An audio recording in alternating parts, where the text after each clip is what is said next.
to disagree.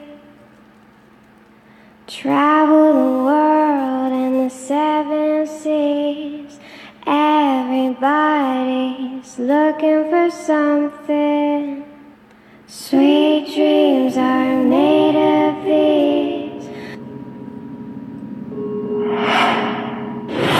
Because the newest version of the 2013 NDAA included an interesting amendment. This amendment legalized domestic propaganda on the American public. You heard me right. The newest NDAA wasn't just reauthorizing the indefinite detention of American citizens. It also allowed the U.S. government to legally carry out misinformation campaigns against the citizens of this country. But is this really surprising to anyone? I mean, the corporate media is basically a propaganda arm of the U.S. government anyways, isn't it? Why the need to legalize the use of propaganda when you already have an entire mainstream media establishment lacking to the White House, reprinting government press releases without question? In fact, aside from everything I just mentioned, the Pentagon already spends $4 billion a year to influence public opinion, and the Department of Defense also spends hundreds of millions of dollars on information campaigns in countless countries occupied by the U.S. military.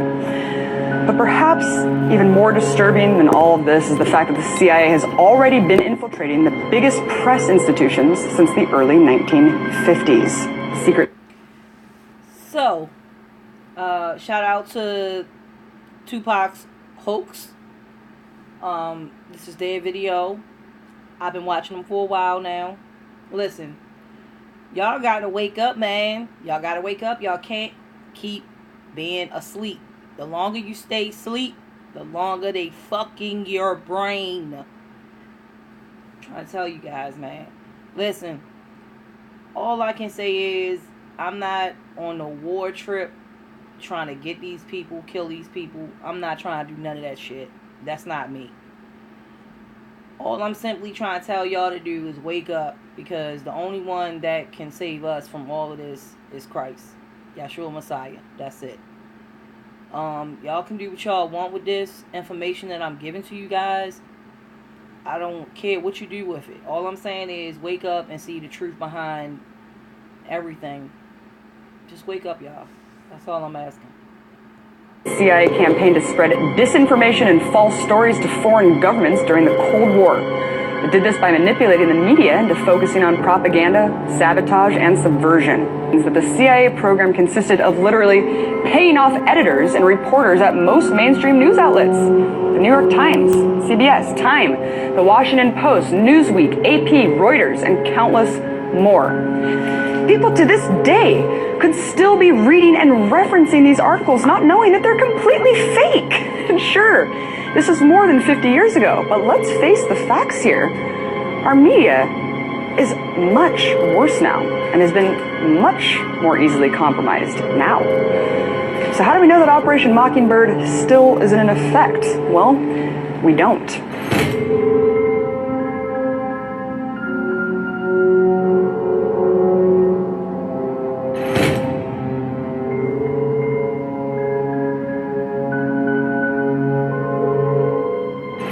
It is uncontested fact that the CIA has enjoyed a long and intimate relationship with some of the largest news organizations in the world, and has used this relationship to manipulate, censor, and even fabricate news stories in support of its own covert agenda.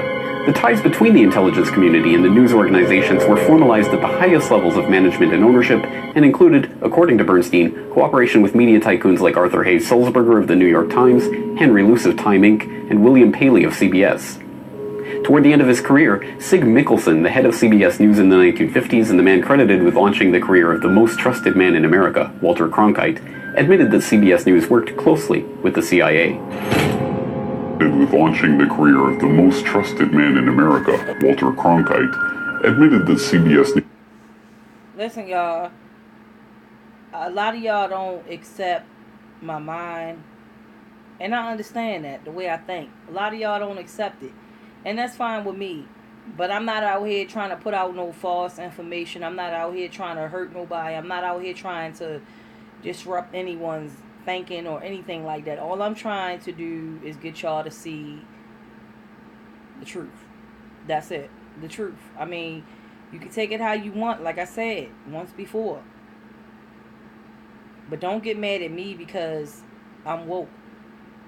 This is what I watch. These are the things that I pay attention to. And then I come back over here on this side and everybody beefing with each other, arguing about dumb shit, who said this about them and who did this. All that shit, like, I give it a second and then I go back to watching shit like this, shit that really matters, shit that means something.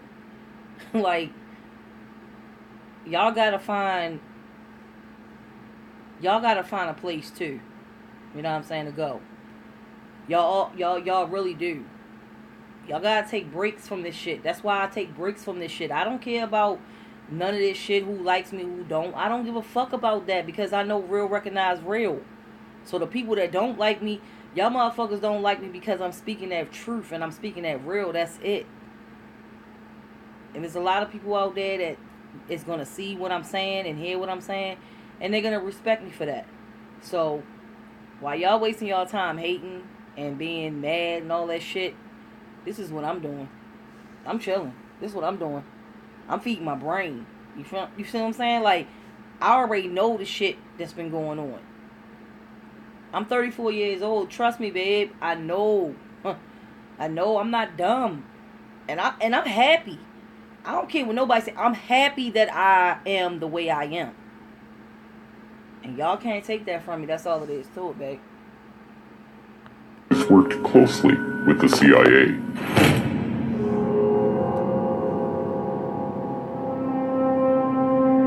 Sweet dreams are made of these. Who am I to disagree? Travel seven seas. Everybody's looking for something. Some of them want to use you. Some of them want to use you. Some of them want to use you. Some of them want to see us. Dreams are made of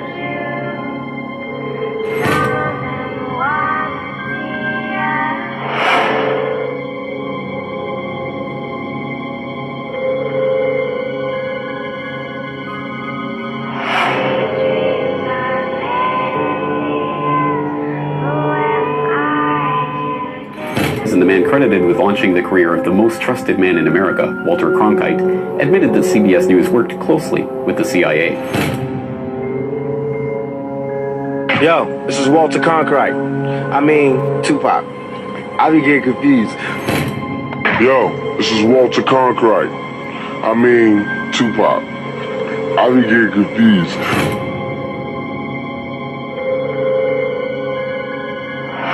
Latest kids, but things change. That's the way it is. That's just the way it is. Yeah.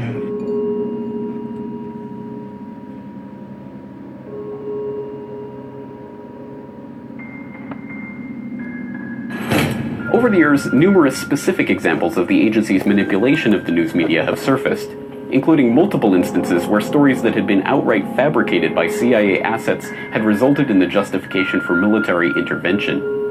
In the 1980s, for instance, a story about Russian MiGs being delivered to Nicaragua appeared on the front page of the New York Times.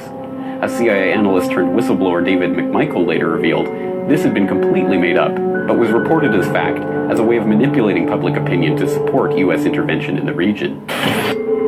In an infamous story from the 1970s revealed by CIA whistleblower John Stockwell, a story about rapes committed by Cuban soldiers in Angola, which was widely reported around the world, had in fact been completely made up by CIA assets in the press.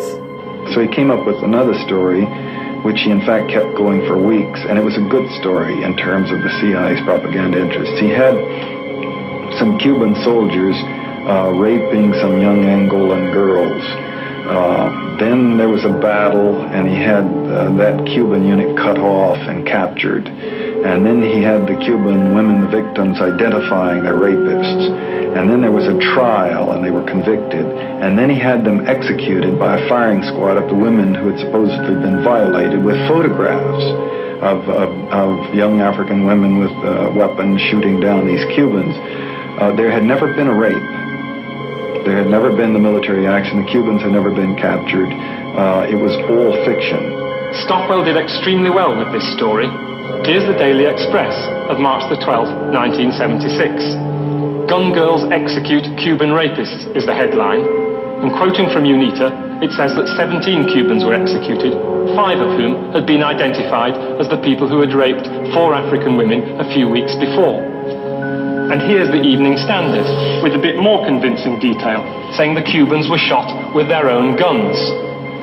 And here's the Daily Telegraph, the newspaper of record, adding a bit more detail, identifying the region from which the women came and saying that they took part in the executions. The reporter was John Bullock. I haven't the faintest idea whether it was true, and I never said it was true. I reported somebody as saying that, as telling me that story. I certainly didn't report the facts. Similarly, in Libya this year, shortly after Obama admitted the presence of covert operatives on the ground in Libya, identified as CIA agents by the New York Times, with the admitted goal of destabilizing the Gaddafi government, a story surfaced about Gaddafi's troops that was immediately picked up and reported unquestioningly by nearly every news outlet in the world. In the morgue, Gaddafi soldiers killed in the fight for Ashdabia, and in the pockets of their uniforms, Viagra and condoms, weapons of war. President Muammar Gaddafi is also rejecting allegations he ordered his troops to rape women as a way to spread fear and dissent in the early days of the liberation. Now, the International Criminal Court says there is evidence that Colonel Gaddafi ordered his forces to use rape as a weapon of war. It was later admitted that there was in fact no evidence whatsoever to back up these assertions, but that news was not heralded with anything near the same attention that the original accusations had garnered. It's universally understood that such operations still take place, but without whistleblowers and insiders exposing the truth, it's impossible to tell exactly what stories in our own day and age have been completely fabricated by intelligence agencies with a vested interest in manipulating public opinion.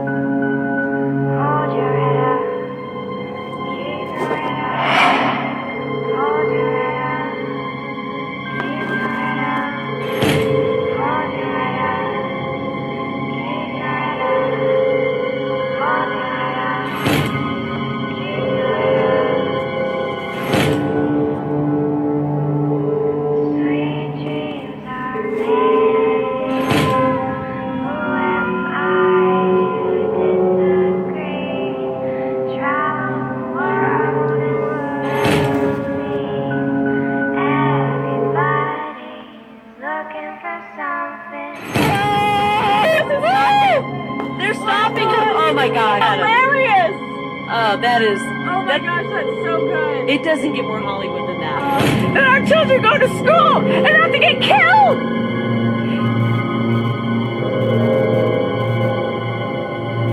I just spent the last 2 hours putting the burial arrangements for my daughter's funeral, who's 14! He was 2 years old, and he said, if you don't come out, I'm gonna hit you with the taser. I threw my hand up, the black officer moved out the way, and he still hit me with the taser. And where did he hit you? In the stomach area. And no. What do you? No. Yeah, that way he hit me at. In the groin. Yeah. Okay. My kid died because nobody responded to what occurred at Sandy Hook. Those parents lost little kids. It's bad enough that I lost my 20-year-old, but I had 20 years with my son. That's all I ever have. But those people lost their children at 6 and 7 years old. How do you think they feel? And who's talking to them now? Who's doing anything for them now?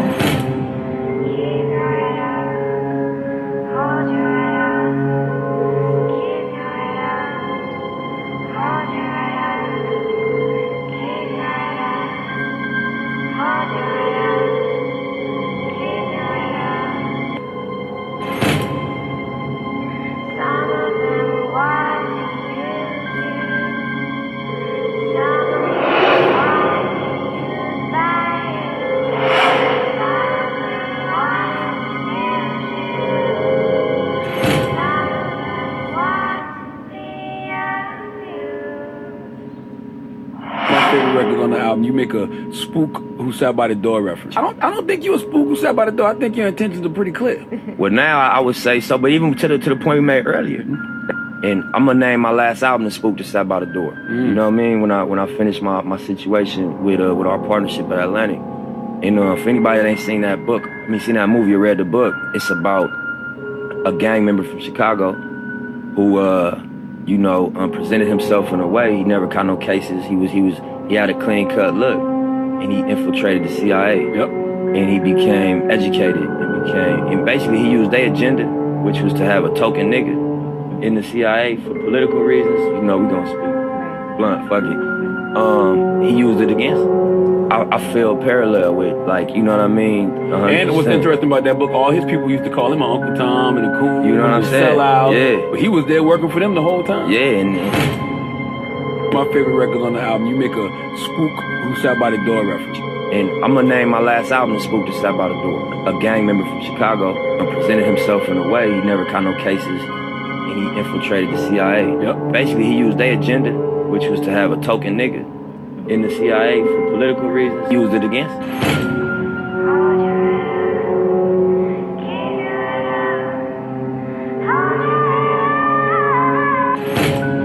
Close the door, close the door. Looks better like this. There you go, my man. There you go, you got it. I'll check your Instagram, I'll message it to you. Alright. Okay? Very nice. This is what y'all not understanding. Where did Nipsey Hussle come from? Where did he come from? All of my friends, look, y'all not understanding. Y'all don't understand this shit, bro. A lot of y'all niggas, look at this picture, bro. This is all of us as kids. See the dude right there with the blonde hair? That's me in the background.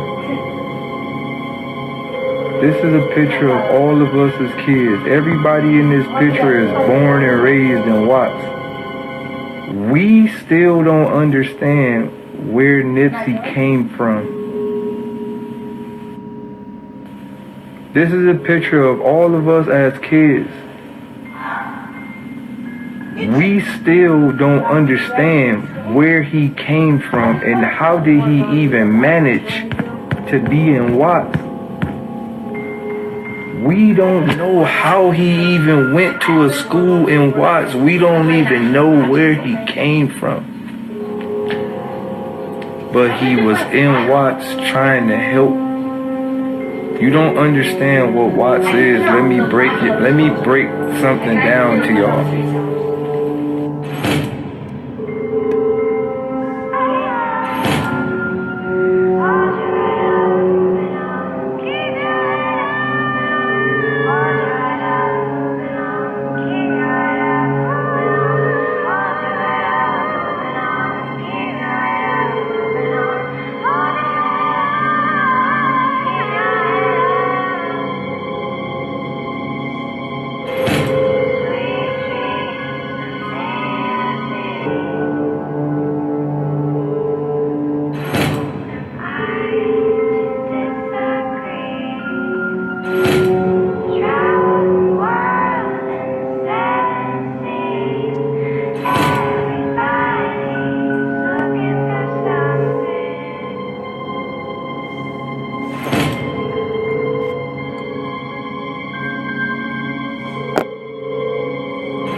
So what happened was we advanced death row the money. But the truth is, we in Time Warner put up the money. I mean, look, I was definitely part of bailing out Tupac.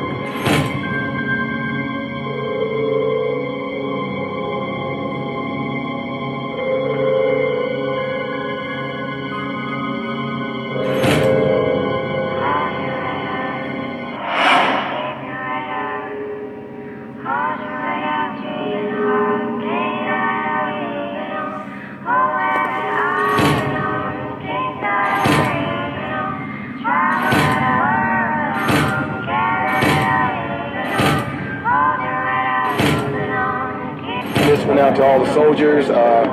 We support the troops who are over there. I certainly do. I'm a former military person, and I look forward to your return. Okay. And you guys actually were literally protecting him, like what, outside of his actual room and so forth? And we surrounded the hospital. Wow. And we took,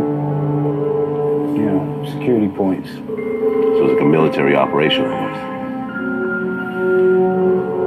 Yeah. Yep.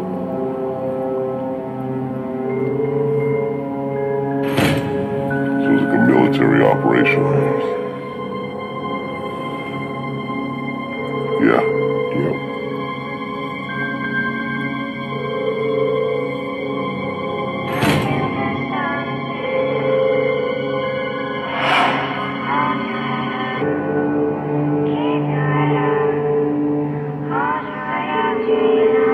It is no longer disputed that the CIA has maintained an extensive and ongoing relationship with news organizations and journalists, and multiple specific acts of media manipulation have now been documented. But as long as the public continues to ignore the influence of intelligence agencies in shaping or even fabricating news stories, the agency will continue to be able to set the policy that drives the American war machine at will.